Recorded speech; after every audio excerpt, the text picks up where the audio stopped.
세 번째, 7절부터입니다. 시작. 너는 내 하나님 여호와의 이름을 망령되게 부르지 말라. 그의 이름을 망령되게 부르는 자를 죄 없다 하지 아니하리라. 하나님의 이름을 함부로 부르면서 하나님을 부리려고 하고, 요거를 한번 잘 생각해 보세요. 하나님의 이름을 함부로 부른다라는 그 개념은 업신여긴다라는 거거든요. 하찮게 대한다는 거예요, 하나님을. 자, 그럼 하찮게 대한다라는 것에 하나의 현상 하나를 드려볼게요. 상상해 보세요. 내 사랑하는 배우자가 있다. 아니면은 진짜 절친한 친구가 있다. 근데 그 친구가 만약에 명동 한복판에서 사람이 엄청 왔다 갔다 거리는 한복판에서 속옷도 안 입고 벌게 벗고 있어요. 상상해 보세요. 그리고 이렇게 서 있는 겁니다. 이렇게. 그냥 뻘게 벗고. 그럼 그때 그거를 지켜보는 저는 쟤 좀 봐. 이상하네. 쟤 뭐야. 진짜. 이럴까요? 아니면 깔깔대고 웃을까요? 쟤 뭐하냐? 이럴까요? 진짜 사랑하고 소중한 사람이 엄청 붐비는 명동 한복판에서 뻘게 벗고 서 있다고 생각해 보시라고요. 그럼 여러분들은 뭐부터 하실 것 같으세요? 어떤 담요나 이런 걸로 몸부터 가려주겠죠. 이렇게. 그런데 남이 저러고 있다. 진짜 생판 모르는 사람이 그렇게 돌아다니고 있다. 명동 한복판을. 그러면은 저 사람 이상한 사람인가 봐 하고 지나가거나, 아니면은 뭐 어떤 사람은 구경하겠죠. 소중한 존재가 그러고 있다면 정신이 나가버릴 겁니다, 아마. 왜냐? 그 모습을 구경하는 사람들이 싫은 거예요. 내 사랑하는 사람이 하찮게 여김을 받고 있는 게 싫은 거죠. 그래서 빨리 몸을 가려주고 어디 구경 갔어? 저리 가세요! 하고서는 따뜻한 곳으로 데려가서 옷 입혀주고 몸을 씻겨주고 할 겁니다. 이런 드라마의 한 장면들도 있죠. 치매 걸린 어떤 자신의 부모나 아니면 배우자가 정신이 나간 상태에서 막 함부로 하고 다닌다. 막 옷을 벗고 다닌다. 그러면은 눈물을 펑펑 쏟으면서 왜 이러고 있어? 하면서 이렇게 가려주겠죠. 이게 소중하게 생각한다는 거예요. 그런데 하나님의 이름을 망령되이 일컫지 말라라는 말은 하나님을 하찮게 여기고 있다는 거예요. 하나님을 하찮게 여긴다. 어떻게 하찮게 여기느냐? 아무짝에도 쓸모없는 일에 하나님을 부리는 거죠. 여러분, 불효자가 부모한테 엄마, 왜 우리 아들 나 지우개 좀 사다 줘. 지금 숙제하고 있는데 지우개가 없네. 어떻게 생각하세요? 엄마, 물 좀 떠다 주세요. 나 목말라, 목 맥혀. 근데 물은 여기 있어. 우리 엄마는 여기 있고. 내가 이렇게 하면 되는데 엄마 나 물. 아무짝에도 쓸모없는 것에 엄마를 부리는 거야. 지우개 좀 안 사다 줘? 빨리 좀 해. 엄마 나 목욕해야 되니까 뜨거운 물 좀 받아줘. 엄마 나 잠자리 이불 좀 빨아줘. 엄마 나 이것 좀 해줘. 식모 부리듯이 엄마 내가 이것 좀 해줘. 엄마 저것 좀 해줘. 안 했어? 아직도? 진짜 너무하네. 나 왜 낳았어? 이러고도 안 해줄 거야? 자, 이걸 하나님하고 한번 대입해 볼게요. 하나님 나 부자 만들어줘. 하나님 나 조금 두통 있어. 하나님 나 무 좀 있어. 하나님 나 치질 있어. 이거 안 고쳐줄 거야? 그렇다면 나 왜 낳았어? 하나님 나 배우자 마음에 안 들어. 모든 게 하나님 뜻이라며. 근데 왜 나 이 배우자 만나게 했어? 진짜 나 사랑하는 거 맞아? 진짜 짜증나네. 하나님의 이름을 이런 식으로 함부로 부리는 겁니다. 그러면은 그 부림을 당하는 부모의 마음은 어떨까요? 자녀가 나를 그렇게 하찮게 해. 하찮게 대해. 배우자가 나를 그렇게 하찮게 대해. 그러면은 마음이 어떠냐고요. 근데 여러분들은 하나님을 그렇게 대한다라는 거죠, 우리들은. 그래서 하나님께서는 내 이름을 하찮게 부르지 말아라. 소중한 존재로 여겨줘라. 이게 하나님의 감정의 영역입니다. 깊이 있게 묵상해 보셨으면 좋겠습니다. 네 번째, 안식일 관련된 거죠. 8절부터입니다. 시작. 엿새를 기억하여 거룩하게 지키라. 엿새 동안은 힘써 내 모든 일을 행할 것이나 일곱째 날은 내 하나님 여호와의 안식일인즉 너나 내 아들이나 내 딸이나 내 남종이나 내 여종이나 내 가축이나 내 문 안에 머무는 객이라도 아무 일도 하지 말라. 이는 엿새 동안에 나 여호와가 하늘과 땅과 바다와 그 가운데 모든 것을 만들고 일곱째 날에 쉬었음이라. 그러므로 나 여호와가 안식일을 복되게 하여 그날을 거룩하게 하였느니라. 꽤 길죠? 얼마나 이거에 관련된 게 가슴에 대못이냐 한번 묵상해 보도록 하겠습니다. 하나님께서는 세상을 창조하신 주인이세요. 이 세상의 주인은 누구요? 하나님이에요. 하나님 거예요. 이 세상을 완성해 놓으시고 즐거워하신 주인이에요. 진짜. 보기에 심히 좋았더라 라고 인간까지 만드신 다음에 이제 그것을 누리려고 하셨어요. 내 거. 내가 만든 내 거. 자, 그런데 여기서 되게 재밌는 표현이 뭐냐면 내가 쉬었으니까 인간들아 나랑 같이 쉬자. 이거예요. 나랑 같이 쉬자. 왜냐하면 이거 다 너네랑 같이 쉬려고 만든 거거든. 지금 이 말투입니다, 이게. 인간들이 열심히 애걸복걸 살아가는 모습을 보면서 쉬시는 게 아니에요. 하나님의 쉼의 원인들이 아니라 동참하는 존재라고요. 내가 쉬었으니까 너네 나랑 같이 쉬자. 엄청난 사람의 존재가 보여지는 겁니다, 이게. 나 쉴 거거든? 너네를 위해 만든 세상이야. 라고 제안하는 거예요. 그러니까 같이 쉬자. 그리고 누구도 쉬어라? 집에서 쉬고 있는 손님이라도, 여종, 가축까지도 싹 다 쉬어라. 같이 즐기고 누리자. 이 제안입니다. 안식을 사람과 함께 누리시기를 원하셨어요. 근데 사람이 그걸 개무시했습니다. 어떻게 무시했느냐? 상상 한번 해볼게요. 내 아들이 온대요. 내 딸이 온대요. 귀한 손님이 온대요. 제일 사랑하는 사람을 상정해보세요. 그 사람을 위해 맛있게 먹으려고 음식을 한 2, 3일 차렸습니다. 우리 도건사님은 김치를 잘 담그시니까 김치 담그려면 적어도 이틀, 3일은 필요하잖아요. 김치를 절이고 이제 재우고 하려면. 사골국도 8시간 고아가지고 만들어 놓고 엄청 요리를 한 거예요. 이게 하나님의 창조 날을 한번 비유로 든 겁니다. 그렇게 요리를 한 거죠. 그렇게 해서 막 음식을 쫙 차렸고 이제 내가 초대한 그 사람이 왔습니다. 엄마 나왔어? 아니면은 집사님 저 왔습니다 하고서 이제 왔어요. 그런데 내 음식을 안 먹어. 내가 차린 음식을 안 먹어. 그리고 바쁘대. 그냥 내 할 일 하고 가겠대. 그때 부모의 마음은 어떨까요? 여러분, 그 부모가 자녀를 사랑하는 그 장면에서 드라마나 영화 같은 데서 제일 많이 나오는 장면 중에 아침 식사를 제안했는데 자녀가 철이 들들어가지고 나 바빠 엄마 하고서 후다닥 나가버려가지고 그 엄마의 헛헛한 그 미역국을 바라보고 있는 그 모습이 공부해라 하는 그 노래랑 같이 착 나오면은 엄마 미안해 하면서 막 눈물 흘리는 장면, 그런 거 막 예능 프로그램에서 엄청 우리 눈물 쥐어짜잖아요. 근데 그것을 우리는 하나님께 맨날 범한다라는 거죠. 내가 너희들을 위해서 이렇게 준비했단다, 이 세상을. 나랑 같이 누리자 했더니 뭘 누리긴 누려요. 지금 일하느라 바쁜데 하면서 일하고 이제 사람 사귀고 하는 거죠. 하나님의 마음이 어떨까요? 하나님의 호의가 무시당하는 그 기분. 하나님은 우리를 사랑하여서 우리와 함께 누리시기 위하여서 이런 모든 것들을 준비해 놓으셨는데 우리는 하나님을 무시하고 뭘 쉬긴 뭘 쉬어 하고선 내 맘대로 내 힘으로 살아보려고 했던 것입니다. 5번째 12절입니다. 시작. 내 부모를 공경하라.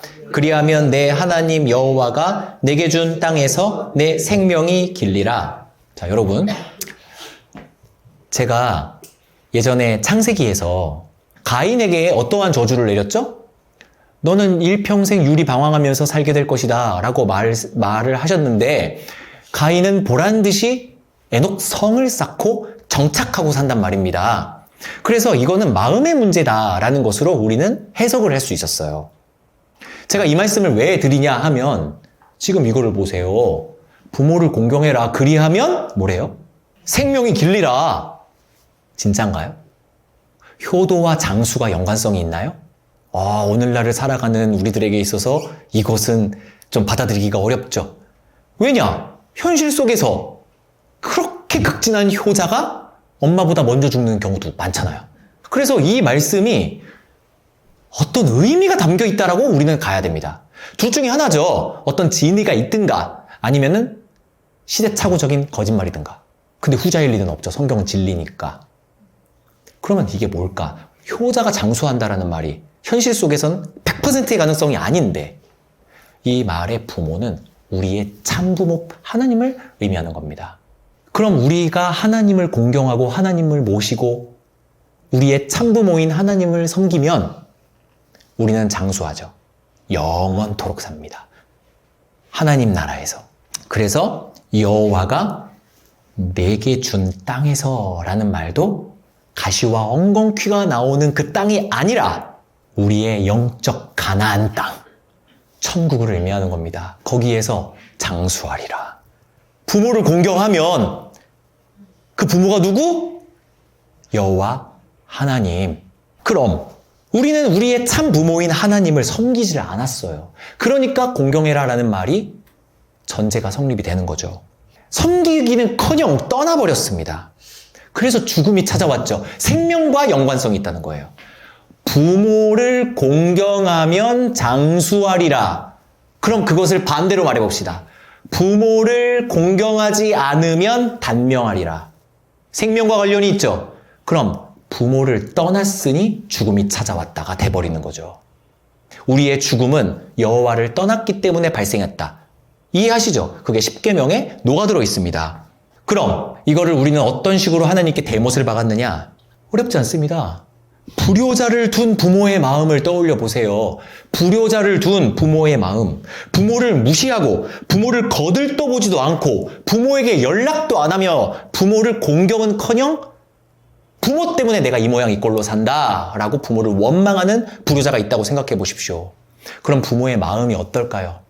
그 부모가 1,000만 원을 벌건 한 달에 1억을 벌건 그 돈이 그렇게 행복이 가져다 줄까요? 내 자녀가 나를 무시하고 나를 공경하지 않는데?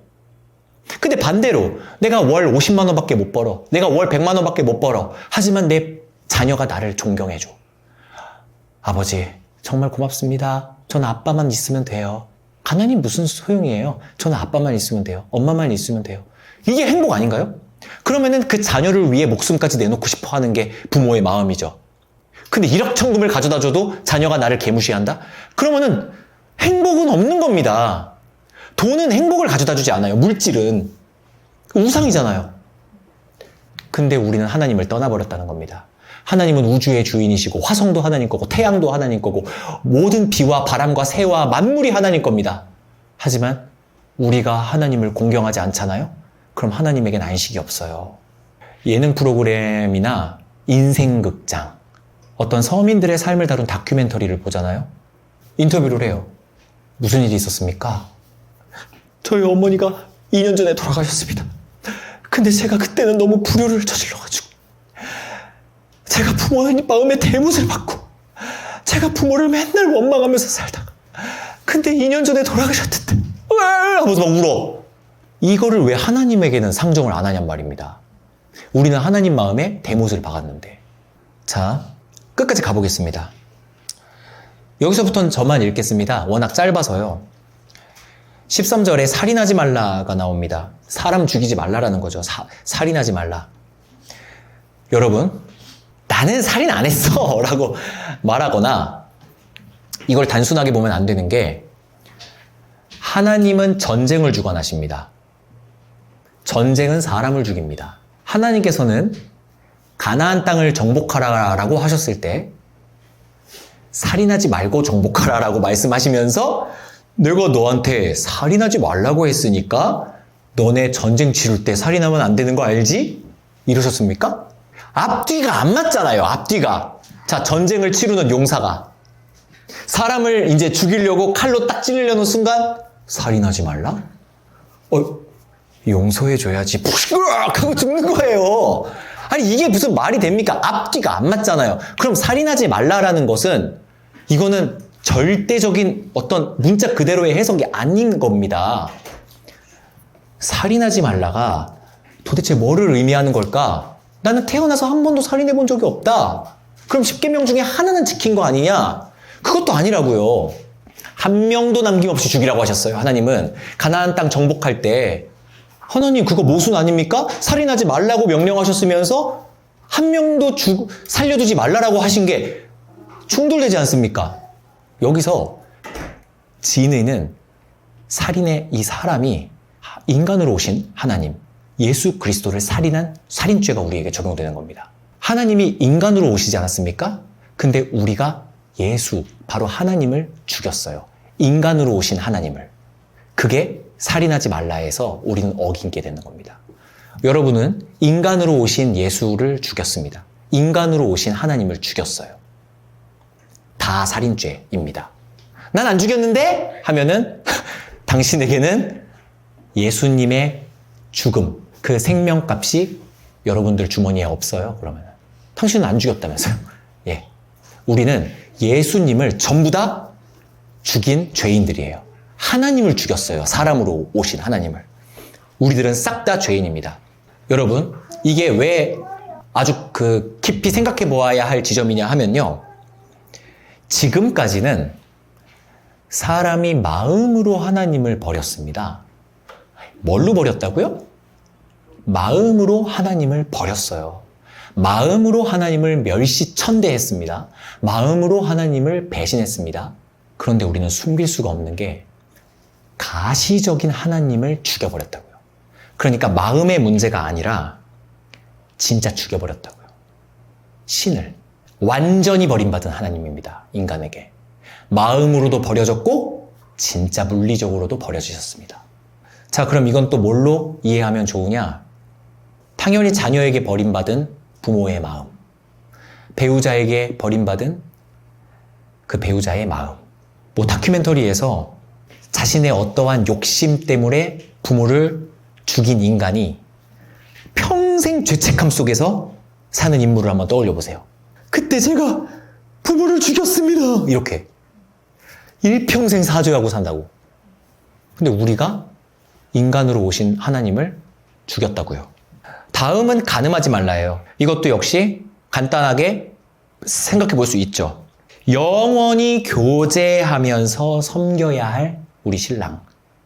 영원히 교제하면서 섬겨야 할 하나님을 두고 다른 신을 만들어 섬기는 간통죄. 마음의 간음 역시도 간음이다라고 한 산상수훈의 예수님 말씀 기억하십니까? 우리는 하나님을 마음으로 섬겨야 했는데 우리는 하나님을 버젓이 세워두고 다른 신을 섬겼죠. 바람 핀 겁니다. 우리는 간음을 했어요. 바람난 배우자를 바라보는 상대방의 마음을 떠올려 보세요. 이제 8번째가 도둑질하지 말라입니다. 여러분, 도둑질이라는 것은요, 단순히 남의 거를 가지려고 하는 거를 넘어서서 남의 걸 갖고 싶어 하는 게 도둑질이잖아요. 남의 거를 갖고 싶어 하는 걸 넘어서서 이 정당한 대가를 지불하지 않고 그 결과를 얻으려고 하는 게 더 도둑질이에요. 이 대가 없는 결과를 얻고 싶어 해요. 사람에겐 기본적으로 공짜를 좋아하는 마음이 있습니다. 조금만 노력하고 많은 것을 받고 싶어 해요. 우리가 제일 부러워하는 인간 유형이 누구냐? 건물주들이다. 왜 건물주가 소원일까요? 내가 봤을 땐 그 건물주는 건물을 소유하고 있다라는 그 이유만으로 그렇게 많은 돈을 버는 게 정당해 보이지 않는 거거든요. 조금만 노력했는데 너무 많은 돈을 버니까 이게 얄미운 거예요. 그래서 나도 그렇게 살고 싶어 하는 거죠. 대가 없는 결과, 이거를 우리는 엄청 추구합니다. 공짜를 참 좋아해요. 학생들을 보면 또 잘할 수 있죠. 공부는 안 하고 싶은데 서울대를 가고 싶어요. 이게 우리는 속담에서도 보여집니다. 도둑놈 심보. 도둑놈 심보가 뭐냐? 남의 것을 갖고 싶어 하는 마음, 그걸 넘어서서 대가는 지불하지 않고 결과를 가지려고 하는 마음. 노력하지 않았는데 뭔가를 추구하려는 그 마음이 도둑놈 심보예요. 도둑놈은 남의 돈을 훔치려고 하는 이유가 뭐냐면은 그게 적은 노력이기 때문에.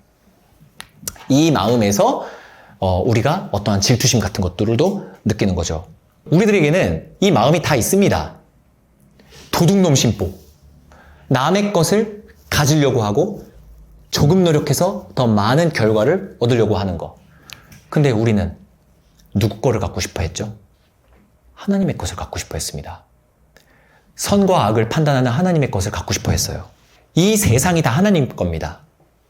그런데 그 하나님의 것을 내 것인 양 쓰고 있어요. 그러니까 도둑놈이죠. 오늘 어린이 예배 설교에서 그 사마귀 궁전을 조금 변형시켜가지고 이야기를 좀 들려줬습니다. 어떤 부자가 있었다. 그 부자가 2달 동안 해외여행을 갔다. 그런데 해외여행을 갔다 왔더니 자기 집에 현관문이 열려있더라. 삑 하고 들어가 봤더니 자기 집에 어떤 일가족이 살고 있더라. 우리 집에 냉장고에 있는 음식도 다 꺼내 먹었고, 우리 집에 있는 장롱 속에 있는 현금도 다 배달 음식 같은 거 시켜 먹고 다 썼고, 내 목욕탕, 내 부엌, 심지어는 내 침대에서까지 쳐 자고 있더라. 그럼 당신은 어떻게 할 거냐? 얘들아, 너희들 어떻게 할 거야? 했더니 경찰 불러야 돼요! 다 내쫓아야 돼요! 하면서 막 왁자지껄 난리가 났어요. 걔네들이 또 감정을 이입한 거죠. 그 어린 아이들이 또 상상력이라는 게 있는 거예요. 당장 나가라고 해야 돼요! 와! 하면서 예언이는 깔깔대고 웃고 난리가 났었어요. 자, 그런데 얘들아, 근데 만약에 거기에 있는 한 남자가 이렇게 말하는 거야. 우리 애들은 죄가 없으니까 우리 애들은 여기서 살게 해주세요. 우리들은 나가고 내 자식들은 무슨 죄가 있습니까? 그냥 부모가 데리고 와서 여기서 지내는 건데 얘네들은 당신 집에서 그냥 공짜로 살게 해주세요. 애들은 죄가 없으니까. 이러면 너희들 어떻게 할 거야? 하면은 말도 안 돼요! 하면서 채린이가 제일 열받았어. 채린이가 엄청 정의롭더라고요. 막 그때는 경찰에 신고해서 감옥에 몇 년 정도 살 수 있고 막 채린이가 이렇게 말하더라고요. 아주 이성적이었어요. 그래서 막 애들이 막 난리가 났죠. 근데 거기에서 이제 그게 바로 니들이다. 니들이 그런 짓을 하고 있다. 그 도둑들이 바로 니들이다. 너희들 하늘에서 내리는 비가 당연하다고 생각하냐? 너희들 이렇게 기분 좋게 불어오는 봄바람이 당연하다고 생각하냐? 저 날아가는 새들, 그리고 이 곡식들, 이 모든 것들이 저절로 생겨났다고 하냐? 그러면은 그 도둑들이 그 집주인한테 나는 이 집이 저절로 있는 건 줄 알았는데요? 라고 말하면 너네 용서해 줄 거냐? 했더니 또 난리가 났어. 말이 안 되잖아! 그건 말이 안 되잖아! 막 난리가 났죠. 아니, 그 꼬맹이들도 이게 이성적으로 말이 안 되는 걸 아는 거예요. 이게 우리들이 하나님께 범하고 있는 도둑질입니다. 기본적으로 하나님께서 우리에게 주신 시간, 건강, 이런 것들을 싹 다 내 것처럼 사용하고 있잖아요. 하나님의 것을 내 것처럼 사용하는 것을 하나님은 아까워해서 대못을 박는 게 아닙니다. 하나님은 다 하나님 거기 때문에 우리가 하나님이 주신 시간을 내 맘대로 사용한다. 그럼 아까도 말씀드렸다시피 하나님에게는 어떤 손해가 발생되는 건 아니에요. 하나님께서 주신 돈을 나한테만 쓰고 하나님에게 감사 안 한다. 그렇다고 해서 하나님의 금고에 어떤 조그마한 손실이 발생되는 것도 아니에요. 우리는 그런 물리적인 것을 생각하면 안 돼요. 여기에서 감정적인 것, 하나님의 감정을 생각해 보셔요. 여기서 하나님의 마음은 불쾌함입니다. 이 인간들의 이중적인 행태를 바라보는 불쾌함이에요, 기본적으로. 부모 자식으로 계속 예를 드는데 이번에는 친구로 한번 예를 들어볼까요? 나를 뒤에서 엄청 욕하고 다니고 나를 미워한대. 난 너랑 친구 안 해. 이렇게. 근데 내 지우개는 빌려가. 아, 이거 학생 입장에서 기분 나쁘거든요? 나랑 안 친하대. 아, 나 별로래. 그런데 내 물건들을 막 함부로 써, 걔가. 그러면 뭐 물건 뭐 쓸 수 있지. 근데 그 이중적인 행태를 바라보는 이 불쾌함이 있다는 거예요. 뭐야, 저 자식은. 뭐야? 뭐 어쩌라는 거야? 아주 기분 나쁩니다. 그게 하나님의 마음이라고 한 번쯤 생각해 보셔야 됩니다. 하나님을 그렇게 멸시해 놓고 하나님의 시간은 마음대로 쓴다? 하나님을 그렇게 천대해 놓고 하나님에게 모든 것들을 다 누린다? 그것은 도둑이죠. 하나님의 것을 내 것처럼 사용하니까. 그래서 우리는 전부 다 도둑질하고 있습니다. 9번째, 거짓말하지 말라예요. 그런데 내 이웃에게 거짓말하지 말라거든요. 자, 여러분, 이것도 아까 살인이랑 비슷합니다. 모순이 발생돼요. 아까 제가 우스갯소리로 말씀드렸지만 하나님께서는 거짓말하지 말라고 했어.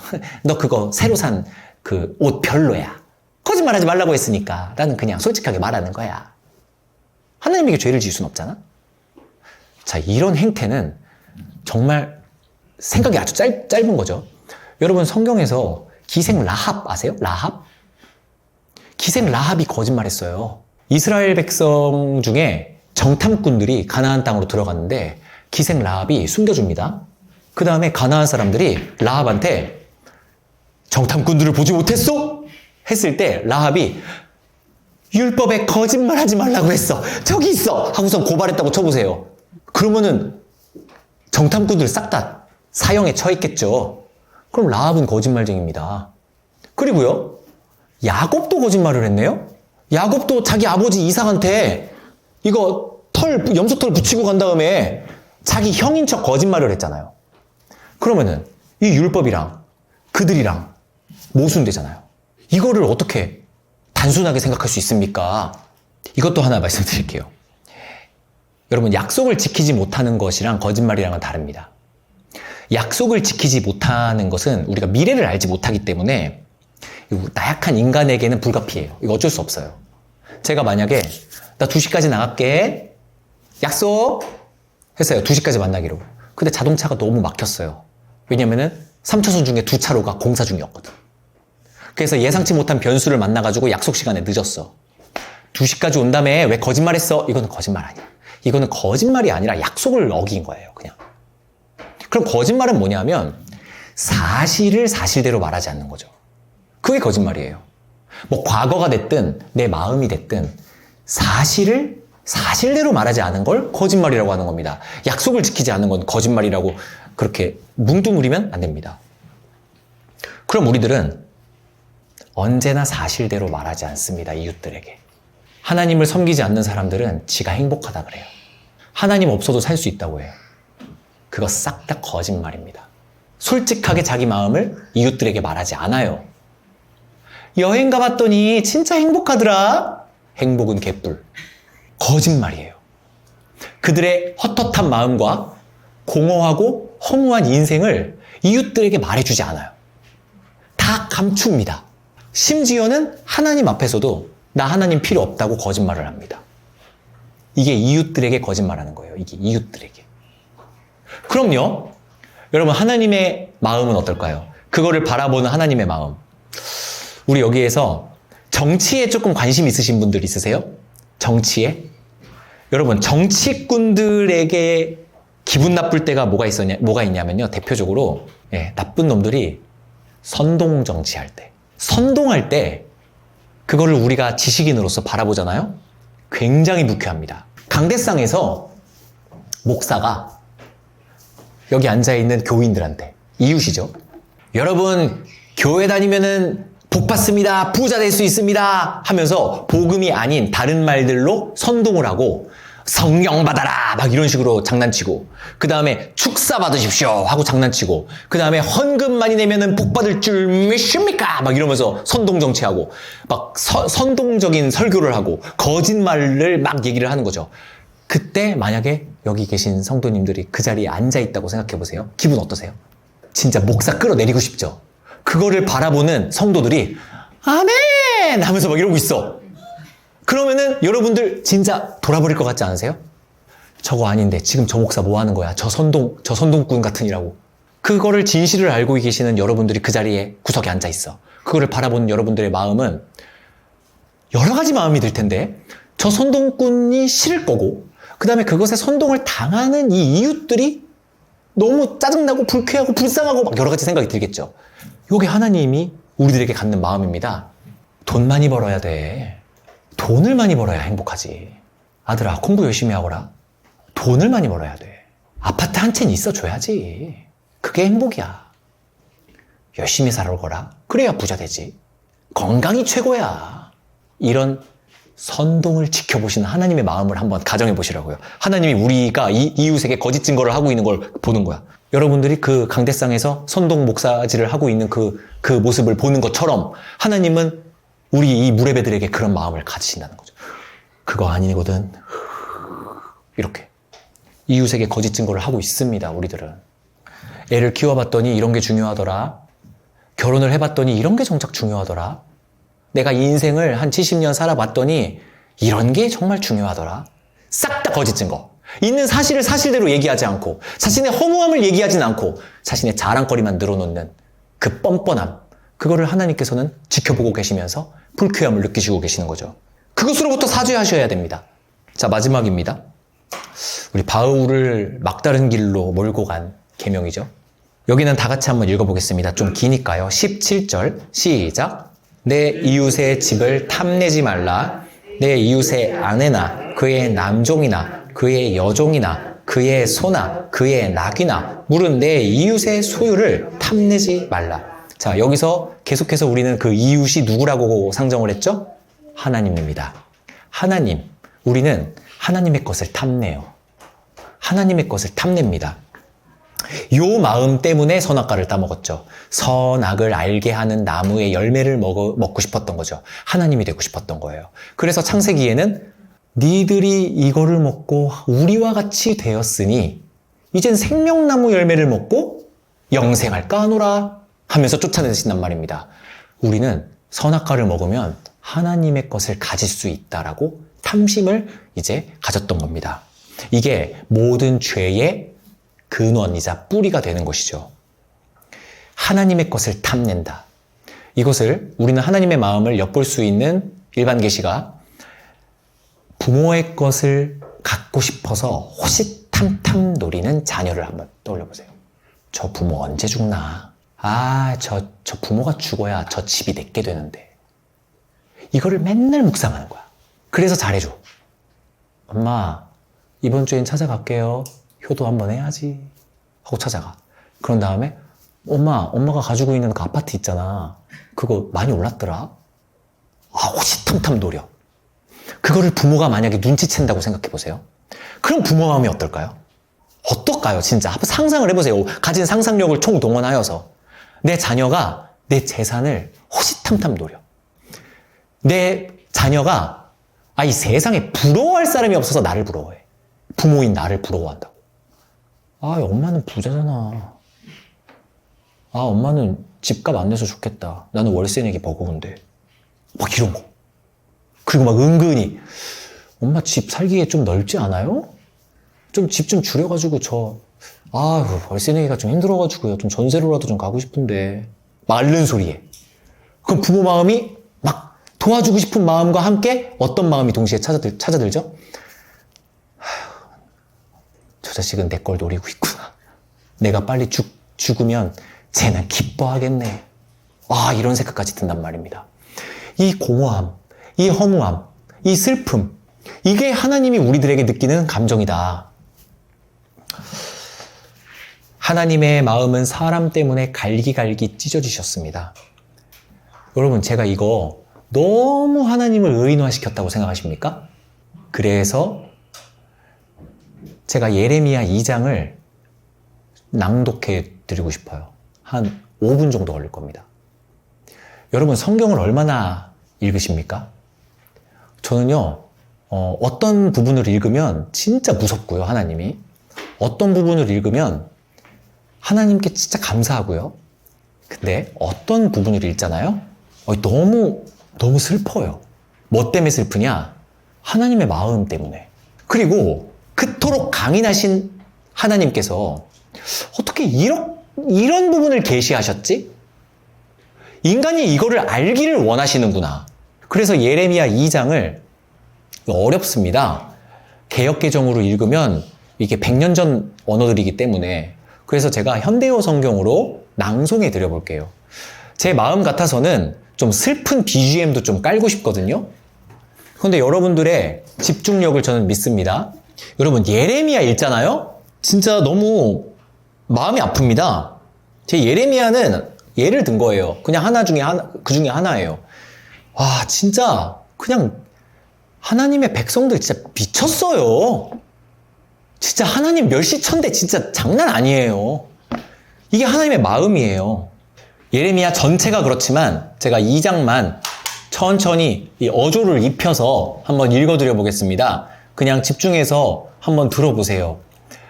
참고로 예레미야에게도 이런 소리가 들렸기 때문에 여러분들도 그거를 상상하면서 읽어보셨으면 좋겠습니다. 예레미야가 이렇게 말합니다. 여호와께서 내게 말씀하셨다 하고 따옴표가 쳐졌어요. 너는 예루살렘으로 가서 모든 사람에게 전하여라. 이스라엘아, 네가 젊은 날에 얼마나 내게 진실한 여인이었으며 네가 신부였을 때 얼마나 나를 사랑하였던가를 내가 잘 기억하고 있다. 저 사막에서 아무것도 자라지 않는 저 황막한 땅에서 너는 참으로 나를 잘 따라다녔었다. 그때의 이스라엘은 온전히 내 것이어서 마치 밭에서 추수한 첫 열매 같았다. 그래서 누구든지 내게 함부로 손을 댄 사람은 죄를 받아 형벌을 당하게 하였다. 너희 야곱의 후손들아, 너희 이스라엘의 모든 씨족들아, 너희는 내 말 좀 들어줘라. 여호와께서 이렇게 말씀하셨습니다. 너희 조상들이 내게서 무슨 허물을 발견하였기에 그들이 나를 버리고 떠나서 허황된 우상들을 뒤쫓아다니고 결국에는 그들 자신도 허황한 사람들이 되었느냐? 그들은 도대체 나를 더 알려고 하지도 않았다. 나는 그들을 애굽의 종살이에서 해방시켜 주었고 사막에서도 언제나 안전한 길로 인도해 주었으며 그 끝없는 메마른 들녘에서 그토록 험하고 컴컴한 구렁텅이에서 어느 누구도 살지 않고 지나다니지 않는 그 땅에서 언제나 좋은 길로 인도해 주었건만 이제는 그들이 내게 더 이상 물어보지를 않는다. 그것만이 아니다. 나는 너희를 비옥한 땅으로 데려다가 그 땅에서 생산되는 온갖 좋은 것으로 먹여주었었다. 그러나 너희는 그곳으로 돌아오자마자 나의 거룩한 땅을 망쳐놓았고 나의 유산을 끔찍스러울 정도로 더럽혀 놓았구나. 너희 제사장들은 내게 물어보는 일도 없었고 백성을 가르치는 스승들도 내가 준 율법을 존중하지 않았고 백성의 지도자들도 언제나 내게 대항하여 범죄하였고 예언자들도 바알신의 이름을 내걸고 떠들어댔다. 어느 누구도 내게 묻거나 내 율법을 존중하지 않았으며 모두가 한결같이 우상을 숭배하였고 전혀 도와줄 수 없는 우상에게만 도움을 요청하였더구나. 그러므로 나 여호와가 이제는 직접 너희를 고발하고 너희의 자식과 손자들도 고발하여 형벌을 선포할 거야. 이것은 나 여호와의 말이니 그대로 되겠지. 너희는 한번 지중해에서 배를 타고 기띔섬과 서쪽에 사는 모든 민족을 둘러봐라. 또 너희는 동쪽의 사막으로 사람을 보내어서 게달 족속과 동방의 모든 백성들 좀 살펴봐라. 너희는 이렇게 서쪽 끝에서 동쪽 끝에 이르기까지 모든 민족을 찾아가서 너희가 저지른 것 같은 행동을 한 백성이 어디에 있는가 좀 봐라. 물론 우상은 신도 아니지만 그런 우상이라도 섬기다가 다른 우상으로 갈아치운 백성이 세상 어디 있느냐? 그러나 내 백성은 나를 전혀 도와줄 수 없는 우상들과 바꿔버렸구나.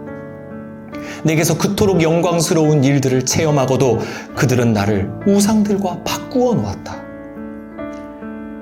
이렇게 되었으니 하늘아 이 소식을 듣거든 너도 놀라서 떨고 바다야 이 소식을 듣거든 너도 놀라서 몸부림을 쳐라. 내 백성은 두 가지 죄악을 저질렀다. 그것은 생수의 원천인 나를 버리고 떠난 것과 스스로 웅덩이들을 판 것이다. 그들은 그 웅덩이들의 빗물이 고이기를 기다렸으나 그 웅덩이들이 모두 갈라 터져서 물을 저장할 수 없게 되었다. 3절도 한번 조금 읽어보겠습니다. 여호와께서 또 유다 백성을 책망하셨다. 어떤 남자가 자기 아내를 내쫓아버려서 그 아내가 다른 남자의 아내가 되었을 경우에 본 남편은 어떤 일이 있어도 나중에 그 여인을 다시 자기의 아내로 받아들일 수 없다. 그런 일이 일어나는 나라는 더러운 땅이 될 것이다. 그런데도 너는 셀 수도 없이 많은 사내들과 놀아난 다음에 내게로 다시 돌아오려고 하느냐? 이거 되게 정말 노골적인 표현 아닙니까? 이게 간음죄예요, 이게. 이런 게. 너는 눈을 들어 사방의 산들을 둘러보아라.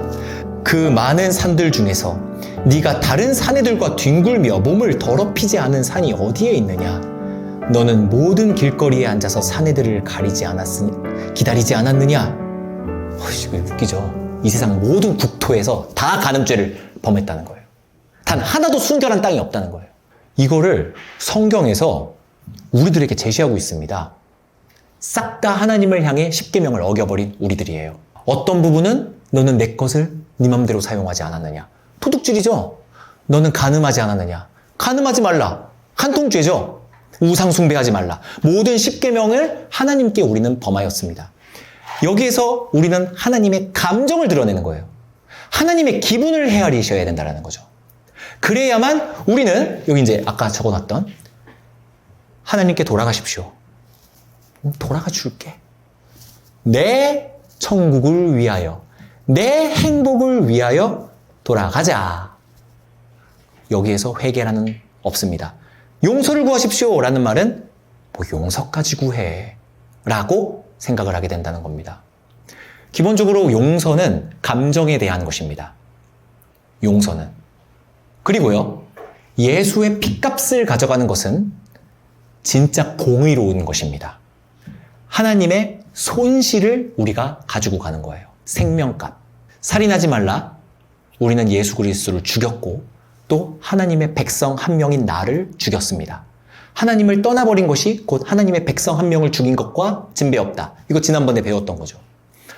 우린 모두 다 살인한 자들이요. 우리는 모두 다 간통한 자들이고 하나님을 떠나 모든 산지에서 싹 다 하나님 여호와 보는 앞에서 음란한 짓을 한 자들입니다. 어떤 염치로 돌아간다는 말입니까, 우리가? 도대체 돈만 가지고 가면은 합의를 해준다라고 생각한다는 겁니까? 우리가 하나님께 저지른 대못질을 상상해 보셔야 돼요. 근데 상상을 내 마음대로 하라는 게 아니라 이렇게 성경에 하나님의 심정이 절절하게 적혀 있다는 거죠. 이거를 바라보며 우리는 용서해 주세요가 나올 수밖에 없다는 거예요. 성경을 안 읽고 그냥 내 자기 연민에 매몰되어서 하나님 믿을 테니 나 행복하게 해주세요. 예수님 섬길 테니 나 우울증 벗어나게 해주세요. 라고 말하는 사람들은 도대체 이 예레미야는 어디다가 치워버리시는 거예요? 에스겔 같은 건 어디다 치워버리신 거냐고요? 선지자를 하나님께서 시간여행을 시키시는 장면이 나와요. 슉! 시간여행을 시켜서 짱! 하고 갖다 놨는데 하나님의 성전이에요. 이스라엘 성전. 그 성전 지하실에서 온 벽면을 죄다 우상 그림을 그려놓고 거기에서 향을 피우고 절을 하고 있는 장면을 보여줘요. 얘네들 좀 봐. 내가 이 꼴을 보고 있어 지금. 그때 하나님 이들을 좀 용서해 주시면 안 됩니까? 용서? 너 이리 좀 와봐. 하고선 또 선지자를 데리고 또 공간 이동을 시킵니다. 슉 하고 공간 이동을 시킨 다음에 또 하나님의 성전 지성소에 데리고 가요. 거기를 싹 다 우상 숭배하는 걸로 바꿔놔버렸어요. 이거를 봐. 이랬는데도 용서를 해주란 말이야? 하나님이 하소연합니다.